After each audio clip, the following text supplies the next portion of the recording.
ഇനി നമ്മൾ നമ്മുടെ യഥാർത്ഥ വിഷയത്തിലേക്ക് വരുമ്പോൾ നമ്മളിൽ എത്ര പേർക്കറിയാം നമ്മൾ ഉപയോഗിക്കുന്ന ഈ ക്രീമുകൾക്ക് നമ്മളെ കൊല്ലാൻ വരെ ശേഷി ഉണ്ട് എന്ന്.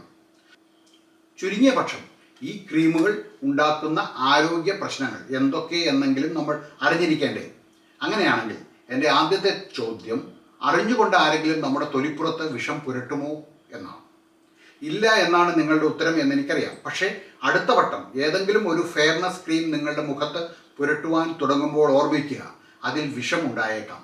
നമസ്കാരം, എല്ലാവർക്കും പുതിയൊരു വീഡിയോയിലേക്ക് സ്വാഗതം. Welcome to Ajay Express. Here what we do is express. ഇന്ന് നമ്മൾ എക്സ്പ്രസ് ചെയ്യുന്ന വിഷയം ഫെയറർ ക്രീമുകളെ കുറിച്ചാണ്. ഫെയറർ ക്രീമുകൾ നമ്മുടെ ഇടയിൽ ഉണ്ടാക്കുന്ന സോഷ്യൽ ഇമ്പാക്റ്റ്, അതിൻ്റെ ദൂഷ്യവശങ്ങൾ, അതിൻ്റെ നല്ല വശങ്ങൾ, ഇതിനെക്കുറിച്ചെല്ലാം നമ്മൾ ഇന്ന് ചർച്ച ചെയ്യുകയാണ്. ഫെയർനെസ് ക്രീമുകൾ എത്രമാത്രം നിരുപദ്രവകാരികളാണ് നിങ്ങൾ ചിന്തിച്ചിട്ടുണ്ടോ? സാധ്യത കുറവാണ്. വെളുപ്പ് എന്നത് നമ്മുടെ എല്ലാം ഒരു ഒബ്സഷൻ ആകുമ്പോൾ കറുപ്പും ഇരുണ്ട നിറവും ഏഷ്യൻ സൊസൈറ്റി പലവിധ കാരണങ്ങൾ കൊണ്ട് തന്നെ പരമാവധി അകറ്റി നിർത്തുവാൻ ശ്രമിക്കുമ്പോൾ വെളുപ്പ് എന്നത് സൗന്ദര്യത്തിൻ്റെ മറ്റൊരു പേരാണ് എന്ന് ധരിക്കുന്നിടത്ത് നിന്നാണ് യഥാർത്ഥ പ്രശ്നങ്ങളുടെ ആരംഭം. നമ്മുടെയൊക്കെ ഈ ഒരു ധാരണയെയും അതുപോലെ അപകർഷതയെയും മുതൽ എടുത്തുകൊണ്ടാണ് അനിയന്ത്രിതമായ അളവിൽ ഫെയർനെസ് ക്രീമുകൾ, ബ്യൂട്ടി ക്രീമുകൾ, ലൈറ്റനിങ് ക്രീമുകൾ ഇവയൊക്കെ മാർക്കറ്റിലേക്ക് കുത്തി ഒഴുക്കി വിട്ടുകൊണ്ടിരിക്കുന്നത്. പരസ്യങ്ങൾ കണ്ടിട്ടില്ലേ? അമ്മയായിട്ടും കോളേജ് വിദ്യാർത്ഥിനിയാണ് എന്ന് സംശയിക്കുന്ന മാർദ്ദവമേറിയ ചർമ്മമുള്ള സുന്ദരിയെ കാണിക്കുന്ന പരസ്യം. അങ്ങനെ നിരവധി പരസ്യങ്ങളിലൂടെ അവർ നമ്മുടെ ഉപബോധ മനസ്സിനെ സ്വാധീനിക്കുന്നു. അവർ നമ്മളെ മുതലെടുക്കുവാൻ തുടങ്ങി. നമുക്ക് അബദ്ധം പറ്റുന്നുണ്ടോ? നേരത്തെ പറഞ്ഞതുപോലെ ഏഷ്യൻ സൊസൈറ്റിയിൽ പലയിടത്തും ഈ ഒരു പ്രശ്നമുണ്ട്. ഫെയർനെസ് എന്നാൽ സൗന്ദര്യം, സൗന്ദര്യം എന്നാൽ സോഷ്യൽ സ്റ്റേറ്റസ് എന്നിങ്ങനെ ഒരു ഇക്വേഷൻ ക്രിയേറ്റ് ചെയ്ത് നമ്മുടെ തലച്ചോറിലേക്ക് അത് അടിച്ച് കയറ്റി വിട്ടുകൊണ്ടാണ് ഈ സൗന്ദര്യ സംവർദ്ധക വസ്തുക്കളുടെ മാർക്കറ്റിംഗ് അവർ സാധ്യമാക്കുന്നത്. ആരാണ് ഈ ഞാൻ ഇത്രയും നേരം പറഞ്ഞ അവർ മറ്റാരുമല്ല, നമ്മൾ ഈ പറഞ്ഞ സൗന്ദര്യ സംവർദ്ധക വസ്തുക്കളുടെ നിർമ്മാതാക്കൾ തന്നെ. ചെറിയ പുള്ളികളോ ചെറിയ മീനുകളോ അല്ല അവർ. ഫെയർനെസ് ക്രീമുകളുടെ ഇന്ത്യൻ മാർക്കറ്റ് എത്രയാണ് എന്നറിയാമോ? FMCG അനലിസ്റ്റുകൾ നൽകുന്ന കണക്ക് പറയുന്നത് അത് 5000 മുതൽ 10000 കോടി രൂപ വരെയാണ് എന്നാണ്. ഇതിൽ തന്നെ 80% market share fair and lovely എന്ന പേരുള്ള ഒരേ ഒരു പ്രോഡക്റ്റ് ആണെന്ന് കൂടി അറിയുമ്പോഴാണ് ഈ ഫെയർനെസ് ക്രീമുകളുടെ നമുക്കിടയിലുള്ള സ്വാധീനം നമ്മൾ മനസ്സിലാക്കുന്നത് അല്ലെങ്കിൽ മനസ്സിലാക്കേണ്ടത്. ഹിന്ദുസ്ഥാൻ യൂണിലിവർ എന്ന കമ്പനി കൃത്യമായ വിവരങ്ങൾ ഇതുവരെ പുറത്തുവിട്ടിട്ടില്ല. ഇതിൻ്റെ കൂടെ ഫേസ് മാസ്കും ഫേസ് വാഷും ഒന്നും ഉൾപ്പെടുത്തിയിട്ടില്ല. ഇവ കൂടി ഉൾപ്പെടുത്തിയാൽ മാർക്കറ്റ് സൈസ് എത്രമാത്രം വലുതാകുമെന്ന് ഒന്ന് ഓർത്തു നോക്കും. എങ്ങനെയാണ് ഈ ഫെയർനെസ് ക്രീമുകൾ നമ്മുടെ ജീവിതത്തിലേക്കും സൊസൈറ്റിയിലേക്കും ആക്രമിച്ച് നമ്മളെ കീഴടക്കിയത്? ഇതിന് ചരിത്രപരമായ കാരണങ്ങളുണ്ട്, സാംസ്കാരികമായ വശങ്ങളുണ്ട്, ഇതിനെല്ലാം ഉപരി സാമ്പത്തികമായ വലിയൊരു പരിസരവുമുണ്ട്. ലൈറ്റർ സ്കിൻ ടോൺസ് എന്ന സങ്കല്പം ഇപ്പോഴല്ല, കൊളോണിയൽ കാലഘട്ടം മുതലേ നമുക്കിടയിലുണ്ട്. കോളനികളിൽ സൗന്ദര്യത്തിൻ്റെ യൂറോപ്യൻ സ്റ്റാൻഡേർഡ്സ് അന്ന് മുതൽക്കേ അടിച്ചേൽപ്പിക്കുന്നുണ്ടായിരുന്നു. സോഷ്യൽ സ്റ്റേറ്റസ്, പ്രിവിലേജ് ഇതൊക്കെയുമായി വെളുത്ത നിറത്തെ അവർ ബന്ധിപ്പിക്കുന്നുണ്ടായിരുന്നു. പടിഞ്ഞാറൻ നാടുകളിലും കോളനികളിലും വെളുത്ത നിറമാണ് ഏറ്റവും അഭികാമ്യമെന്ന മട്ടിലുള്ള പ്രചാരണം ശക്തമായിരുന്നു. ചരിത്രപരവും സാംസ്കാരികവുമായ കാരണങ്ങളാൽ ഇരുണ്ട നിറവും കറുത്ത നിറവും എല്ലാം എന്തോ കൊള്ളരുതാത്തതെന്തോ ആണെന്ന ഒരു ധാരണ അല്ലെങ്കിൽ തെറ്റിദ്ധാരണ നമ്മുടെ സമൂഹങ്ങൾക്കിടയിൽ ശക്തമായിട്ട് വേരോടിയിട്ടുണ്ട്. ഇതിനെ നമുക്ക് വേണമെങ്കിൽ കൾച്ചറൽ ബയാസ് എന്ന് പറയാം. സൗന്ദര്യം, ശുദ്ധി, സോഷ്യൽ സ്റ്റേറ്റസ് ഇതൊക്കെ വെളുത്ത നിറത്തോട് ചേർത്ത് വയ്ക്കുകയും കറുത്ത നിറവും ഇരുണ്ട നിറവും ഒക്കെ ഒരു സോഷ്യൽ സ്റ്റിഗ്മ പോലെ പടർന്നു പിടിക്കുകയും ചെയ്തു. ഇതോടൊപ്പമാണ് നമ്മൾ സൗന്ദര്യ സംവർദ്ധക വ്യവസായം ഉയർത്തുന്ന സാമ്പത്തിക താല്പര്യങ്ങൾ കൂടി കാണേണ്ടത്. നേരത്തെ പറഞ്ഞതുപോലെ ഇതൊരു കോടികൾ മറിയുന്ന വ്യവസായമാണ്. ഫെയർ സ്കിൻ എന്ന ആശയം പ്രൊമോട്ട് ചെയ്യുകയും തദ്വാര ഫെയർനെസ് ക്രീമുകളുടെ വിപണി വിപുലീകരിക്കുവാനും ഇൻഡസ്ട്രിയുടെ ഭാഗത്തു നിന്നും വലിയ തോതിലുള്ള ശ്രമങ്ങൾ ഉണ്ട്. അതിനവർ എളുപ്പത്തിൽ ആശ്രയിക്കുന്നത് പരസ്യങ്ങളെയാണ്. ഫെയറർ സ്കിൻ എന്ന ആശയം പരസ്യങ്ങളിലൂടെ സൃഷ്ടിക്കുകയും അതാണ് അഭികാമ്യമെന്നും മറ്റുമുള്ള ഒരു നറേറ്റീവ് കൂടി സൃഷ്ടിച്ച് അതിനെ ശാശ്വതമായി നിലനിർത്തുവാനും പരസ്യ വിപണിക്ക് കഴിയുന്നുണ്ട്. ഓർമ്മിക്കുക, ഓരോ ക്രീമുകളുടെയും പരസ്യങ്ങൾ ഫെയറർ സ്കിൻ എന്ന സങ്കല്പത്തെ എത്രമാത്രം ഭംഗിയായിട്ടാണ് നമ്മളിലേക്ക് കുത്തിവെക്കുന്നത് എന്ന്. ശുദ്ധമായ കച്ചവട താല്പര്യങ്ങൾ മാത്രമാണ് ഈ ദൃശ്യ പരസ്യങ്ങളുടെ പിന്നിലെന്ന് നമുക്കറിയാഞ്ഞിട്ടല്ല. പക്ഷേ നമ്മുടെ ഉപബോധ മനസ്സിനെ വരെ കീഴ്പ്പെടുത്തി അവർ ഉദ്ദേശിക്കുന്ന സാമ്പത്തിക ലക്ഷ്യങ്ങളിലേക്ക് വരെ എളുപ്പത്തിൽ എത്തിച്ചേരുവാൻ പരസ്യങ്ങളിലൂടെ അവർക്ക് സാധിക്കുന്നുണ്ട്. നിങ്ങളിൽ എത്ര പേര് ശ്രദ്ധിച്ചിട്ടുണ്ട് എന്നറിയില്ല.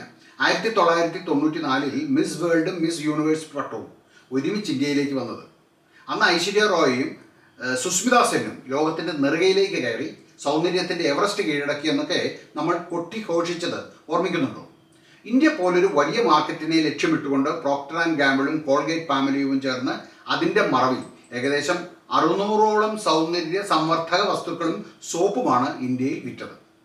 നമ്മുടെ ഗ്രാമങ്ങളിൽ പോലുമുള്ള സുന്ദരിമാരായ കൊച്ചു പെൺകുട്ടികൾ നാളത്തെ ഐശ്വര്യ റോയും സുസ്മിത സെന്നുമാകാൻ ഇതെല്ലാം വാങ്ങിക്കൂട്ടി. എൻ്റെ സൗന്ദര്യത്തിൻ്റെ രഹസ്യം ലെക്സ് എന്ന് പറയുന്ന നടി ലെക്സ് ഉപയോഗിച്ച് വെളുത്തവരോ ആയവരോ ഇനി ലോകത്ത് ആരും ഉണ്ടാകില്ല. വ്യക്തികൾ പലപ്പോഴും സാമൂഹിക സമ്മർദ്ദങ്ങൾക്കും അതുപോലെ തന്നെ പിയർ ഇൻഫ്ലുവൻസിനും ഒക്കെ അടിമപ്പെട്ട് പോകാറുണ്ട്. സൗന്ദര്യ സംവർദ്ധക വസ്തുക്കളുടെ ഉപയോഗത്തിലൂടെ സമൂഹത്തിൽ കൂടുതൽ അക്സെപ്റ്റൻസ് കിട്ടും എന്ന ഒരു പൊതുബോധം സൃഷ്ടിക്കാൻ കഴിഞ്ഞിട്ടുണ്ട്. ചില സമൂഹങ്ങളിൽ വിവാഹ കമ്പോളത്തിലും തൊഴിലവസരങ്ങളിലും ഈ ഒരു വിഷയം ശക്തമായ സ്വാധീനം ചെലുത്തുന്നുണ്ട്. ഇനി നമ്മൾ നമ്മുടെ യഥാർത്ഥ വിഷയത്തിലേക്ക് വരുമ്പോൾ, നമ്മളിൽ എത്ര പേർക്കറിയാം നമ്മൾ ഉപയോഗിക്കുന്ന ഈ ക്രീമുകൾക്ക് നമ്മളെ കൊല്ലാൻ വരെ ശേഷി ഉണ്ട് എന്ന്? ചുരുങ്ങിയ പക്ഷം ഈ ക്രീമുകൾ ഉണ്ടാക്കുന്ന ആരോഗ്യ പ്രശ്നങ്ങൾ എന്തൊക്കെ എന്നെങ്കിലും നമ്മൾ അറിഞ്ഞിരിക്കേണ്ടേ? അങ്ങനെയാണെങ്കിൽ എൻ്റെ ആദ്യത്തെ ചോദ്യം, അറിഞ്ഞുകൊണ്ട് ആരെങ്കിലും നമ്മുടെ തൊലിപ്പുറത്ത് വിഷം പുരട്ടുമോ എന്നാണ്. ഇല്ല എന്നാണ് നിങ്ങളുടെ ഉത്തരം എന്നെനിക്കറിയാം. പക്ഷേ അടുത്ത വട്ടം ഏതെങ്കിലും ഒരു ഫെയർനെസ് ക്രീം നിങ്ങളുടെ മുഖത്ത് പുരട്ടുവാൻ തുടങ്ങുമ്പോൾ ഓർമ്മിക്കുക, അതിൽ വിഷം ഉണ്ടായേക്കാം. പുതിയ ഗവേഷണ പഠനങ്ങൾ ഇപ്പോൾ പുറത്തു വന്നിരിക്കുന്നു. ഫെയർനെസ് ക്രീമുകൾ, സ്കിൻ ലൈറ്റനിങ് ക്രീമുകൾ ഒക്കെ ഉണ്ടാക്കുന്ന അപകട സാധ്യതകളെക്കുറിച്ച് ഇപ്പോൾ കൂടുതൽ വിവരങ്ങൾ നമുക്ക് അറിയാം. ഈ ക്രീമുകൾ നിങ്ങളെ കൊല്ലുവാൻ വരെ ശേഷിയോ അല്ലെങ്കിൽ സാധ്യതയോ ഉള്ളതാണ് എന്ന് പറയുമ്പോൾ അതിൽ അതിശയോക്തി ഒന്നുമില്ല. ക്യാൻസറുകൾ, കിഡ്നിക്കുണ്ടാകുന്ന തകരാറുകൾ, എന്തിന് അന്ധതയിലേക്ക് വരെ നയിക്കുവാൻ തക്ക മാരക ശേഷിയുള്ളവയാണ് ഇവയിൽ പലതും. സ്ഥിരമായ ഉപയോഗം ഉണ്ടാക്കുന്ന ആരോഗ്യ പ്രശ്നങ്ങളെക്കുറിച്ച് അധികം ആരും ഇതുവരെ ചർച്ച ചെയ്തിട്ടില്ല. പരസ്യങ്ങൾ നമ്മളോട് പറയുന്നത് fair glowing, blemish free skin, instant boost to confidence എന്നൊക്കെയാണ്. നമ്മളെ ഫെയറും ലൗലിയും ഒക്കെ ആക്കാനുള്ള കമ്പനികളുടെ ഈ തത്രപ്പാടിൽ അവർ നമ്മളിൽ നിന്ന് മറച്ചു വയ്ക്കുന്നത് എന്തൊക്കെയാണ്? മെർക്കുറി പോലെയുള്ള അപകടകാരിയായ ഹെവി മെറ്റൽസ് ഈ ക്രീമുകളിൽ പലതിൻ്റെയും ചേരുവകളിൽ ഒന്നാണ്. നമ്മൾ ഉപയോഗിക്കുന്ന ഒരു തെർമോമീറ്റർ പൊട്ടുകയോ അതല്ല എങ്കിൽ നമ്മുടെ ശരീരത്തിൻ്റെ പ്രഷർ അളക്കാൻ ഉപയോഗിക്കുന്ന സ്പിഗ്മോമാനോമീറ്റർ പൊട്ടുകയോ മറ്റോ ചെയ്തിട്ടുണ്ടാകുന്ന മെർക്കുറി സ്പില്ലിംഗ് കൈകാര്യം ചെയ്യുവാൻ ആശുപത്രികൾക്കും നമുക്കുമെല്ലാം വളരെ വ്യക്തമായ പ്രോട്ടോക്കോളും മാനേജ്മെൻറ്റ് രീതികളും ഉണ്ട്. കാരണം മെർക്കുറി വളരെ വളരെ അപകടം പിടിച്ച ഒരു രാസപദാർത്ഥമാണ്. ഇത്രയും അപകടം പിടിച്ച മെർക്കുറിയാണ് സൗന്ദര്യ സംവർദ്ധക ക്രീമുകളിലും മറ്റും ഉപയോഗിക്കുന്നത്. ഇങ്ങനെ നമ്മൾ തൊലിപ്പുറത്ത് പുരട്ടുന്ന ക്രീമുകളിലെ മെർക്കുറി കാഴ്ചയെ തകരാറിലാക്കി അന്ധതയിലേക്ക് നയിച്ചേക്കാം. തൊലിപ്പുറത്തു നിന്നും രക്തധമനികളിൽ പ്രവേശിച്ച് പ്രത്യേകിച്ചും വൃക്കകൾ പോലുള്ള ആന്തരിക അവയവങ്ങളെ വരെ അവ തകരാറിലാക്കിയേക്കാം. മെർക്കുറി തലച്ചോറിന് തകരാറുണ്ടാക്കുന്നു എന്നത് മാത്രമല്ല, മുലപ്പാലിലൂടെ കൊച്ചുകുട്ടികളിലേക്കും പ്രവേശിക്കുന്നു. ഫലം അടുത്തൊരു തലമുറ കൂടി രോഗബാധിതമാകുന്നു. മറ്റൊരു പദാർത്ഥം ഹൈഡ്രോക്വിനോൺ ആണ്. ഹൈഡ്രോക്വിനോൺ മെലാനിൻ്റെ ഉൽപ്പാദനത്തെ തടയുന്ന ഒരു മെഡിക്കൽ ലൈറ്റനിങ് ഏജന്റാണ്. മെലാനിനാണ് നമ്മുടെ സ്കിന്നിന് കളർ നൽകുന്നത്, പിഗ്മെൻറ്റേഷൻ നൽകുന്നത്. മെലാനിൻ ഉൽപ്പാദനത്തെ തടയുമ്പോൾ ഉപയോഗിക്കുന്നവർ കൂടുതൽ ഫെയർ ആകും. കുറച്ചുകൂടി കൃത്യമായി പറഞ്ഞാൽ അവർ പെയിലാകും. ഹൈഡ്രോക്വിനോണിൻ്റെ സ്ഥിരമായ ഉപയോഗം സ്കിൻ ഇറിറ്റേഷനും അതുപോലെ തന്നെ ഒക്രോനോസിസിനും കാരണമായേക്കാം. ത്വക്കിനുണ്ടാകുന്ന ഒരു ബ്ലൂയിഷ് ബ്ലാക്ക് ഡിസ്കളറേഷനാണ് ഒക്രോനോസിസ്. ചില ഫെയർനെസ് പ്രോഡക്റ്റുകളിലെങ്കിലും ഹൈഡ്രോക്വിനോൺ അടങ്ങിയിരിക്കുന്നുണ്ട്. ഹൈഡ്രോക്വിനോൺ അറിയപ്പെടുന്ന ഒരു കാർസിനോജൻ കൂടിയാണ്. അത് നിങ്ങളുടെ മെലാനിൻ ഉൽപ്പാദനത്തെ നിർത്തുന്നതിനൊപ്പം നിങ്ങളെ കൂടി കൊന്നുകളഞ്ഞേക്കാം. ജപ്പാൻ, യൂറോപ്യൻ യൂണിയൻ, ഓസ്ട്രേലിയ ഇവിടങ്ങളിലെല്ലാം ഹൈഡ്രോക്വിനോൺ നിരോധിച്ചിട്ടുണ്ട്. എന്നാൽ ഇന്ത്യയുൾപ്പെടെ സൗത്ത് ഏഷ്യൻ രാജ്യങ്ങളിൽ അതിപ്പോഴും അനുസ്യൂതം ഉപയോഗിക്കുന്നുണ്ട്. ചില ഫെയർനെസ് ക്രീമുകളിൽ സ്റ്റിറോയിഡ്സ് അടങ്ങിയിട്ടുണ്ട്. ഇൻഫ്ലമേഷനും പിഗ്മെൻറ്റേഷനും തടയാനാണ് ഇത് ഉപയോഗിക്കുന്നത്. ട്രോപ്പിക്കൽ സ്റ്റീറോയിഡുകളുടെ സ്ഥിരമായ ഉപയോഗം സ്കിൻ തിന്നിങ് എന്നൊരവസ്ഥയ്ക്കും തൊലിപ്പുറത്ത് സ്ട്രെച്ച് മാർക്സ് ഉണ്ടാക്കുവാനും കാരണമായേക്കാം. മാത്രമല്ല, ഹൈപ്പർ പിഗ്മെൻറ്റേഷൻ ഉണ്ടാകാൻ കൂടി സ്റ്റീറോയിഡ്സ് കാരണമാകും. ഇതിനെല്ലാം പുറമെയാണ് അൺറെഗുലേറ്റഡ് ആയിട്ടുള്ള ഇൻഗ്രീഡിയൻസ് ഉപയോഗിക്കുന്നത്. ഉപഭോക്താക്കളുടെ അറിവോ സമ്മതമോ കൂടാതെ ക്രീമുകളിൽ കലർത്തപ്പെടുന്ന ഇങ്ങനെയുള്ള റെഗുലേറ്റഡ് അല്ലാത്ത വസ്തുക്കളുടെ ഗുണദോഷവശങ്ങൾ ആർക്കും അറിയില്ല.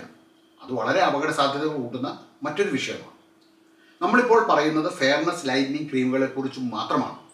നിങ്ങളുടെ ഫേവറിറ്റ് കോസ്മെറ്റിക് ബ്രാൻഡുകളിലേക്ക് പോയാൽ കഥ കുറച്ചുകൂടി പരിതാപകരമാവും. അതും മറ്റൊരു വീഡിയോയിൽ പറയാം. ഈ വീഡിയോ ഇവിടെ പൂർണ്ണമാവുകയാണ്. ഈ വീഡിയോ നിങ്ങൾക്ക് ഉപകാരപ്രദമായി എന്ന് നിങ്ങൾ വിശ്വസിക്കുന്നുണ്ടെങ്കിൽ ഈ വീഡിയോ മറ്റുള്ളവർക്ക് കൂടി ഒന്ന് ഷെയർ ചെയ്ത് കൊടുക്കണം. അതുപോലെ തന്നെ ഈ ചാനൽ സബ്സ്ക്രൈബ് ചെയ്യുകയും കൂടി വേണം. എല്ലാവർക്കും നല്ലൊരു ദിവസം ആശംസിക്കുകയാണ്. നന്ദി, നമസ്കാരം.